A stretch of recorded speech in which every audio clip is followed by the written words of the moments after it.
your feelings hurt. Read this. Hey there, and welcome back to Payments Void for another episode of Karmanline Short Review. Cool. This is the place where three cursed filmmakers, and might I add, the only place where three cursed filmmakers review your short film. Right. You're not going to find that anywhere else. Nowhere else. I've Absolutely looked not. all over the interwebs. Yeah. I've looked on the dark web. Yeah. Yep. It's not there. Yeah. I've even binged it. Dang. What? Yeah, I've binged it. Wow. Is that legal? To bing something?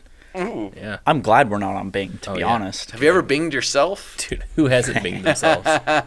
Anyway, so this is where we review short films, and we're in for a doozy today, aren't we? Aren't we? Today we're doing something. What are we talking about, dude? Today we're reviewing a film submitted to us by Timothy J. Cox, our sponsor. He's our Yeah. patron. Yeah, he's the patron saint of the short film review show. It's a movie called Italian Turtles by Vin Nucatola. Cool. If you haven't seen it yet, watch it, because Yeah. we're about to talk about it. For Link reals, in the though. description. Yeah, For reals, though. yeah, for reals. We're going to start with our first impressions. Mm-hmm. And we'll start with the first impressions of Kenny. Okay, so right off the bat, this film started, and I went, this is some cheesy dialogue. Feeling very skeptical. Felt like this was a Seinfeld homage. Very heavy Seinfeld vibes. I definitely felt that. And then they revealed the gag, where we're doing it's the founding of the Ninja Turtles, and then I went, this is clever and funny, and then it ended, and I went, that was okay. Yeah. It's fun. It's just it wasn't very daring, and the end was very, very predictable, and so not exactly my taste in a short film. I think Well done. I think that's how all three of us kind of felt, right? Pretty Not much. exactly my taste. Yeah. It was well done, like you said. For my first impressions, it was well done. Everything. It did feel very Seinfeld for some reason. Well, he looks like George. He definitely looks like George. He even And, does a thing that looks like George. And this actually looks a lot like the setting of the Seinfeld episode where George and Jerry pitch their TV show concept to CBS. Yeah. It looks just like this. So maybe there was some inspiration there. I think so. Certainly. I mean, the executives come in and they literally question him that same way. They're like, so it's a show about nothing. And they're like, exactly. I liked the idea as I was they were going into it. I was like, oh, that's pretty cool, the Ninja Turtle stuff. But then, like you said, as it got to the end, I'm like, I already get it.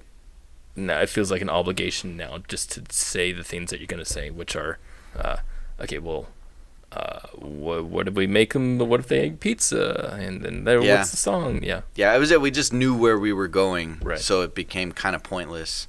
It would have been more fun if that lobster claw under the table was a real monster. That was crazy. Came out, Yeah. started killing everyone. Right. See, that would have caught me off guard. See that when that lobster claw came out, I was It got you back in. Well, yeah, I was immediately like, what is that? Yeah. And then had the thing come back Yeah. in his head. Yeah, I pretty much totally agree with everything you guys are saying. I do like the idea of taking like an iconic character thing that everybody knows and then like stepping it back from it and removing the context of it and being like, isn't it so weird that it's like they're teenage mutant ninja turtles? That's Right. weird, isn't that? And then like go through that process.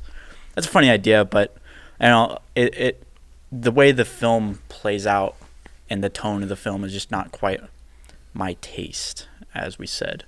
Yeah, and if I may just be a little bit of a dick Oof. Oh, do you for want to be just a a dick? moment. Little Yeah, dick? Just a moment. Just for a moment, that's fine. I mean, that's what we're all about. We're kind of about being. Well, yeah, that's what we're here for. Yeah, this is what we're here.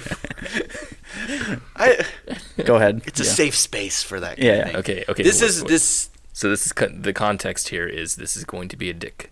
Yes. You're going to be a just dick. given the context. Yeah. Context. If I didn't want to know that. I didn't want to know that. if I was being a nice guy, I might not say this, but this is what kind of the point is to say these things here. And so this is almost my least favorite kind of short film, where the execution is very high, but the concept is very low. Yeah. You know, like I almost wish that we'd had a higher concept and a lower execution. Like what is proven here is a bunch of guys who really know how to make a movie. Yeah, absolutely. It's a near flawless production. Yeah. But the concept was so like white bread, Right. that I just kind of like, there was definitely potential there. Yeah. Yeah. So Shall we move into our first category? Why don't we? Our second category is writing. Writing for this movie. Cool. Taylor, why don't you get us started on the writing? I think the writing here, if we're talking straight dialogue, the dialogue is all quite good and fairly believable, I felt. Like, I never heard any of them say anything that felt weird or janky or anything like that, aside for the last thing of turtles in a half shell. Heroes. Wink, wink, wink. Heroes in a half yeah, shell. sorry. Heroes in a hash field. In a hash tag. turtles have a full shell. Heroes in a hashtag. That's a good point. The shell's on the top and bottom. Good point. They have a full shell. It's a half. Actually, I never like, understood why circle. they called it a half shell. Me neither. Yeah, dumb. Can we critique Teenage Mutant Ninja Turtles for a second? Hey, absolutely. Dumb. That was stupid. Dumb idea. Dumb idea. And I thought the beginning, when they kind of established the two characters who are pitching the film and their conversation with each other about the lobsters and all that, Yeah. I like that. But I think it just comes back to, like, I don't know, the concept stops being very funny towards the end, you know? And I think that's where the writing kind of falls apart a little bit. A little bit. It felt like it was very natural for about, 75% of it. Right. And then towards the end, it kind of became very contrived and, like, obligatory. Yeah. I question how much of that is a writing flaw and how much of that is actually intention of the filmmaker. Mm-hmm. Right. Because a lot of the things that I felt were like very, just cringy writing Sure. felt like a direct homage to television of the early 90s, late 80s. See, The dialogue between these two in the opening scene, yeah. they call each other by their first names like 4 times, like back and forth. They're saying really, Peter? Oh, is that so, Peter? And people who know each other don't do that. Yeah. But that is a totally tropey, Saved by the Bell way of talking. It totally is, yeah. I really didn't get that at all. That's really interesting. Well, I'm not suggesting it necessarily worked, Yeah. but I think that may have been intentional. Right. That's an interesting idea. That is interesting. Well, because then that means that the writing, was intentionally done in what I would judge it as bad. Not bad, but cheesy or weird. Like, I don't know. So like the writing between these people, between the bosses, right? The people who are like making the decisions. It's obvious that we have a suck up and the top guy. Actually, I thought those 3 were great. Yeah. And I liked their dialogue. Well, and their dialogue doesn't feel, to me, it doesn't feel of the time. It just feels like good dialogue. It just feels like Sure. they're just saying. being like Yeah. caricatures. And So maybe the overt. tone kind of floated around a little bit. Yeah, I think maybe that's what it was. Yeah, I did really enjoy when they went total character on here. When like they're just extremely 2-dimensional. Yeah. Those characters. And I That loved it. moment where the 3 came in, sat themselves down, Yeah. and everything just went silence, and then they just sat there. Yeah. I was like, that was so good. It That is, yeah. That is actually real. Like, I've been in that, In that situation. moment, and you're like, oh, crap, I have to talk now. Yeah, I did really like that. I wonder why it started feeling obligatory. I have to ask, why did that feel that way? I think it's because, I don't know. It felt It's tricky. I think the story here was these 2 guys trying to get across a concept that we all, the audience, know. Yeah. To 3 people who don't know it, and so that's funny, Right. There's It some is funny, humor there, right, being yeah. an outsider watching people with no context trying to figure that out. Right. At the end, though, that gag ended and a new gag began that was like rather simplistic and paled in comparison to the rest of the movie. Right. I was like, well, we're missing pizza. Yeah. And then the pizza set up and then the song. And that felt like Bush League compared to the rest of the concept. The rest of it, I think that's the problem. Yeah, is I'd that the agree. movie should have just been about that one thing and ended there, and they felt like you needed some kind of punchline to wrap it up. Yeah. And it cheapened it. I wonder if it's because like these three right here were like really didn't know what the concept was. The audience already knew, so it was interesting to see them finally figure it out and kind of get there. But then at the end, when it was the cheese pizza deal and the song, it wasn't that they were trying to figure it out. Yeah, it became the origin of iconic things from Teenage Mutant Ninja Turtles. Yeah. Not necessarily like Well, I don't know, but the pitching names the were that concept way to 'em. too. I don't know. I'm kind of confused about that now. Where most of the movie was about them pitching their already fully formed idea that we are all familiar with as well as audience members. That's what it was. It stopped being about that, like Kenny said, and started being about now the whole room is collaborating, and now we're seeing the origins of iconic things of the show, which is a completely different dynamic and not as It's now It's not as interesting. It's now the movie telling the audience, "Hey, look, we got something here." Instead of and this is how the cheese pizza thing came to be. Right. It's not the it's not the characters themselves. Yeah. The empathy is ended by then. Right. Yeah. That's interesting. That's really interesting. It'd be like the same thing if they're like, oh, anchovies, get those off of there. Yeah. Right. Yeah. It's funny because we were just having a conversation amongst us and in our Facebook group about context. Yeah. And about how much context should be a part of prepping an audience for your movie. Right. Right? This movie relies exclusively on pre-existing context, on the audience knowing about Teenage Mutant Ninja Turtles. Right. Yeah. So, for example, this is an example of a movie that could not stand up on its own 2 feet. It couldn't speak for itself. Right. If I showed this to my grandmother, there would be no humor in it, whatsoever. Yeah. Just pointing that out. Yeah, that's an interesting idea. That is.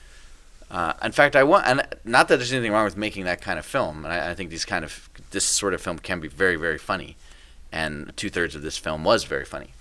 But I think it would be interesting to go about a film like this and treat it as if it were a film that needs to also stand on its own 2 feet. Regardless of knowing about Teenage Mutant Ninja Turtles. Yeah. That'd be interesting. Still be captivating. Yeah. No shortcuts. Still follow all the rules. Develop your characters. Do whatever you need to do. Right. So you have a captivating story.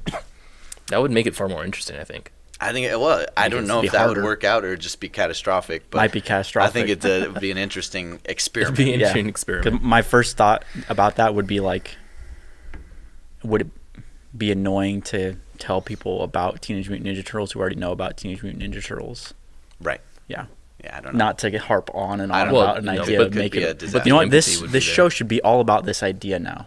We're gonna exclusively talk about this idea and how to do it. Context. Yes, of context and film and yeah. filmmaking Yeah. and how to achieve. Do we have anything more to say about writing? No. I don't think so. No. I'm gonna rearrange a little bit. Our next one's going to be directing. Ooh. All right. The makers of this program would like to interrupt this program to talk about their other programs. Go D. If you happen to be a filmmaker and you've made a short film and you want to hear us talk about it, you can submit it to us via the link in the description. And if you love what you are seeing here and want to dive deeper into making better movies, you need to join us at our Facebook group, The Karman Line Cult. There, we have daily discussions about filmmaking, we have weekly live streams, and all kinds of other cool cult-like activities. And now back to the program. Let us discuss directing. I'll go ahead and start. Please. This was extremely well directed, I have to agree. down to the movement of the people. I mean, that's kind of actually the thing that drove me to to think about directing in this state of it being awesome. Blocking. Was blocking, yeah. Where she goes, the continuous of that shot, where they're looking, when he comes back and when he looks at the other guy, like, this is all rehearsed, The part that really got me was that part right there. When they're like, okay, so they both get up, both push into their chair, and then stand.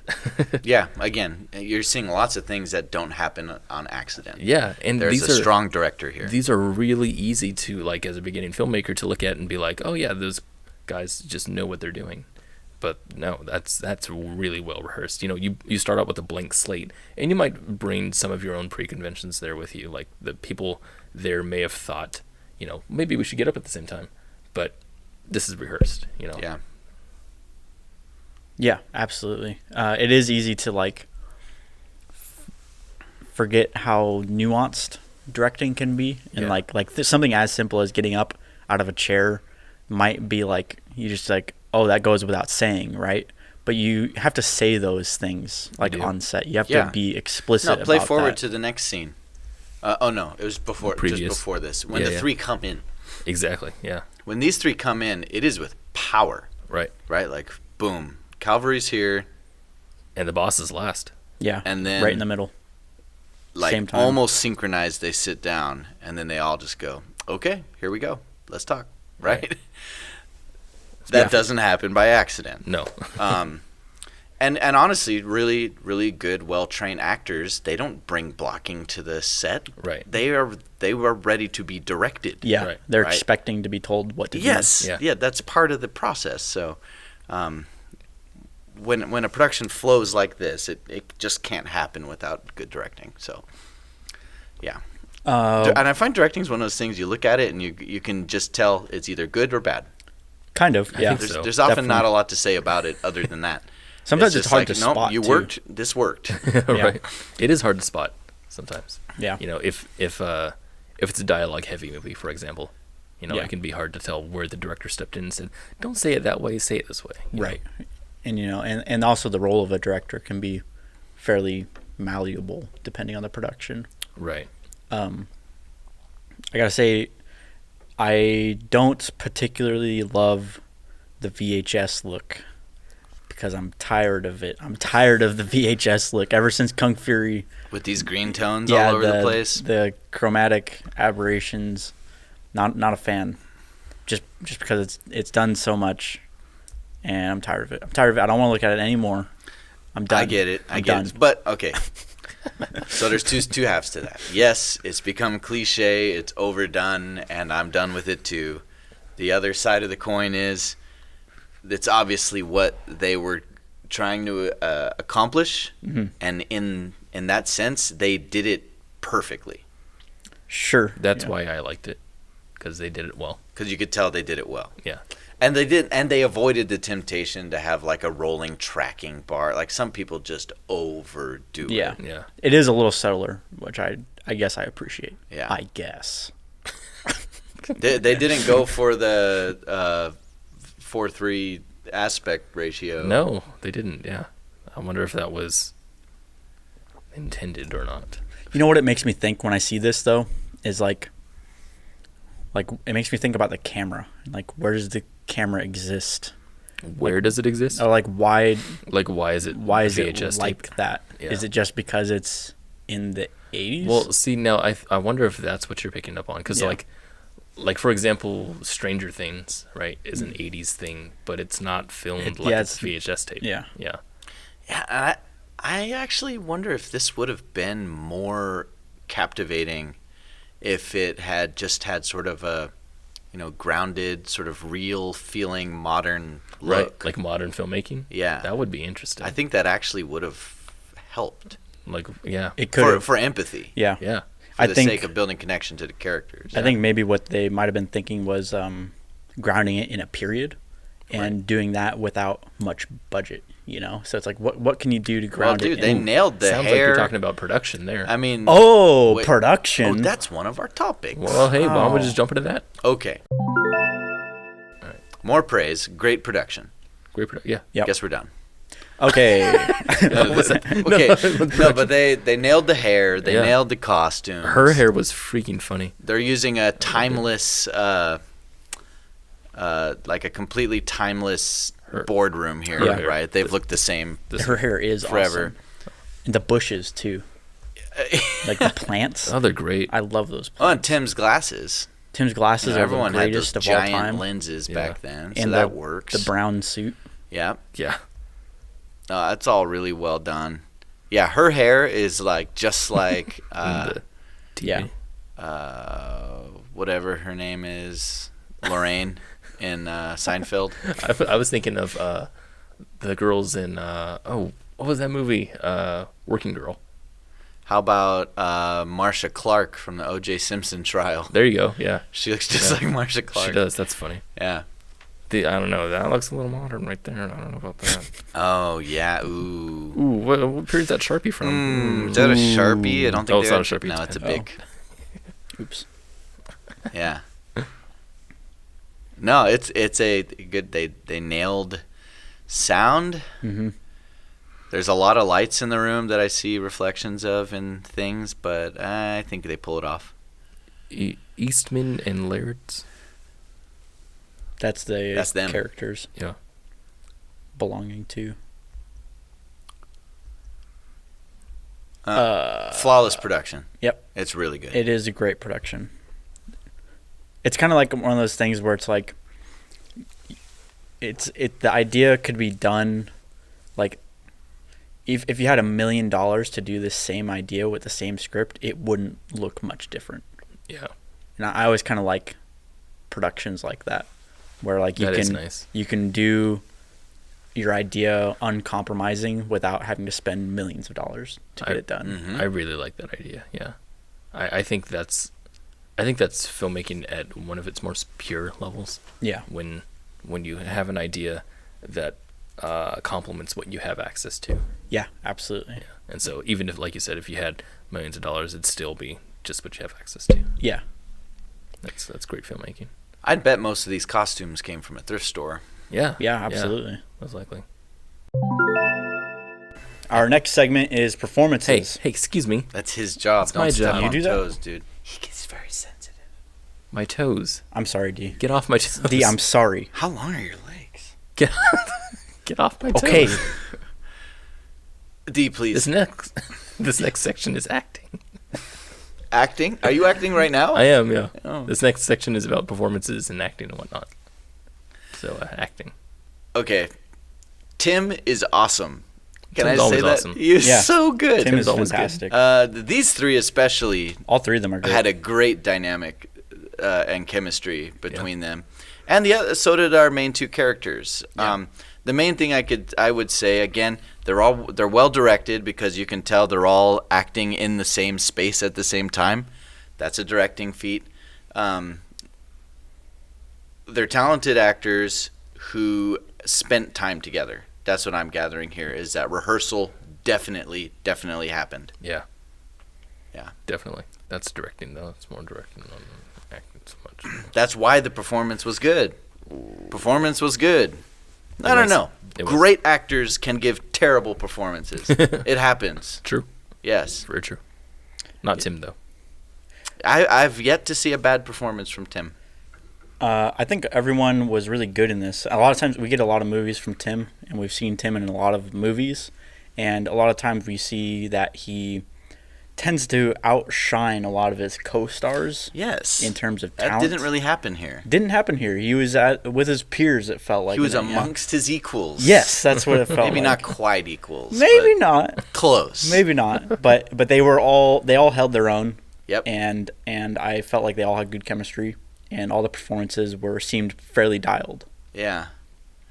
Rehearsal. Yeah. Hey, do you have any theories as to why Tim is so often cast as an authority? I think it's the mustache. Is it the mustache? I think it's the mustache. What is it about him that just screams, I am in charge here? Because we've seen so many movies where he is the man in charge. He's kind of got that look. He's the counselor, the principal, the father. boss, the dad. He's good. Yeah, he is good. Yeah, great performances. Yeah, really, really good performances. I'd like to propose a new section Really? called Closing Thoughts, also known as Vague Spot.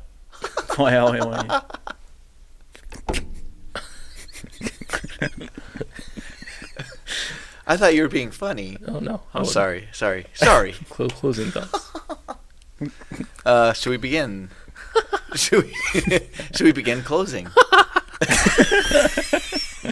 I thought you were being funny. This is insane. This is quite weird, yeah.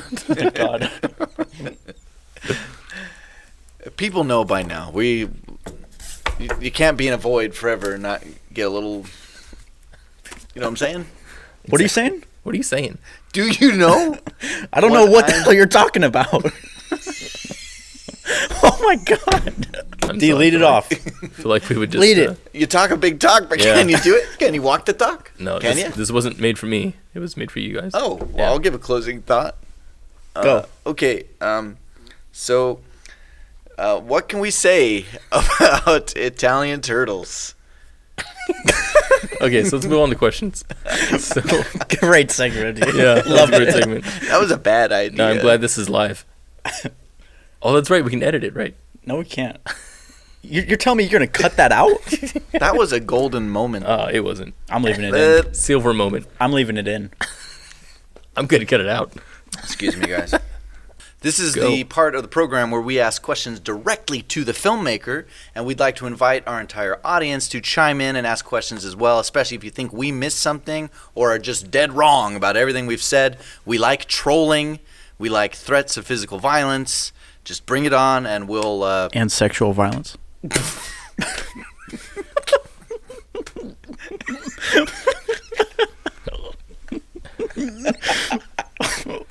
Why would Sorry? you like that? Vin, listen up. Vin. Hey, Vin.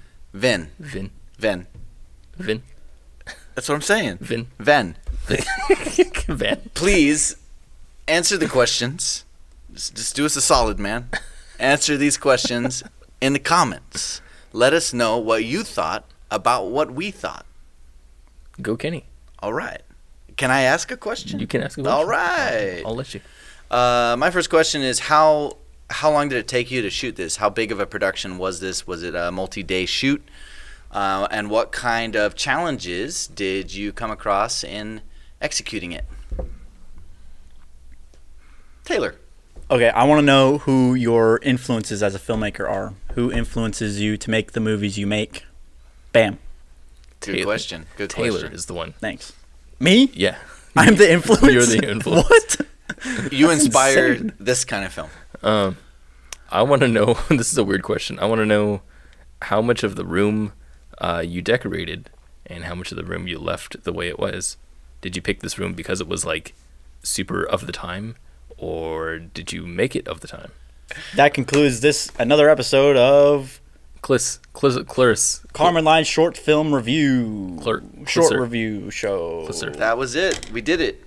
Did another one. It's a great show, Feels guys. so good about my life. Great show. Accomplishing so much. What do we do? We really got a lot done today. Why are we here? Yay, yippee, life. How long can we do this? So forever, because it's so good. It's the best. More. I'm tired. Give me more. I'm tired of being here, guys. We have to get out.